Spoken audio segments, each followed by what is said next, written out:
තෙරුවන් සරණයි හැමෝටම. ජීවිතයේ ආරම්භයත් අවසානයත් ජීවියා පටන් ගන්න මොහොත තමයි මේ දෙකම ආරම්භ වෙලා අවසන් වෙන්නේ. එහෙනම් අපි ඇවිල්ලා තියෙන්නේ මොකටද? අපි ආපු දේ අනිවාර්යෙන් කළ යුතුයි. අපි ආපු දේ අනිවාර්යෙන්ම කළ යුතුයි. ඉතින් ඒ නිසා මේ පෘථිවියට ඇවිල්ලා මේ මනුස්ස ජීවියා කියන සර්කිට් එක පතිත වෙලා අවශ්‍ය දේවල් ටිකක් අපිට තියෙනවා කරගන්න. එහෙනම් අපි හැම වෙලාවෙම අහුම්කම් දෙන්න ඕනේ ඇතුළාන්තයට. එළියට අහුම්කම් දෙන තරමටම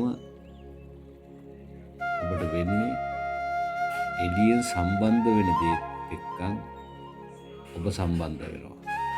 එළියෙන් සම්බන්ධ වෙන දේත් එක්කන් ඔබ සම්බන්ධ වෙනවා. ඒ කියන්නේ ඇහෙන, දැනෙන, පෙනෙන මේ සියල්ල එක්කන් තමන් වැඩි වෙලාවක්, වැඩි කාලයක් ග්‍රහණයට ලක් කරගන්න හැම වෙලාවෙම ඔබේ සිත පුරුදු වෙලා තියෙනවා.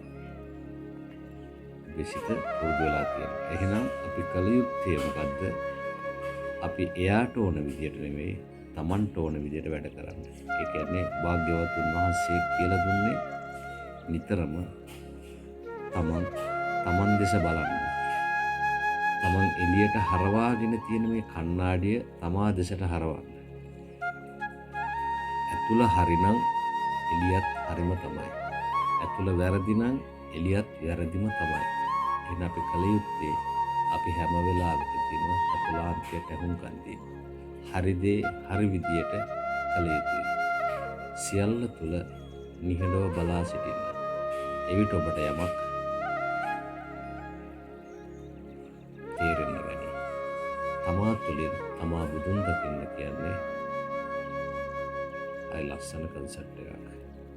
ඉතින් ගොඩාක් කලාවට එළියෙන් පුද පූජා කරාට ඔයගොල්ලෝ හිතන් ඉන්නවනම් ඒකෙන් බුදුන් දකින්න පුළුවන් කියලා. ඒකෙන් බුදුන් දකින්න බෑ කවදාවත්.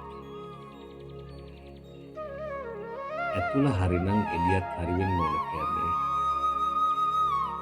ඒක කල යුත්තේ ඇතුළෙන්මයි.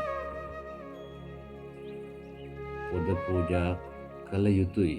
ඒ කල යුත්තේ ඇතුළාන්තයෙන්මයි. නිවැරදි මාර්ගයේ ගමන් කරන්න. එවිට ඔබට බුදුන් දැකිය හැකියි.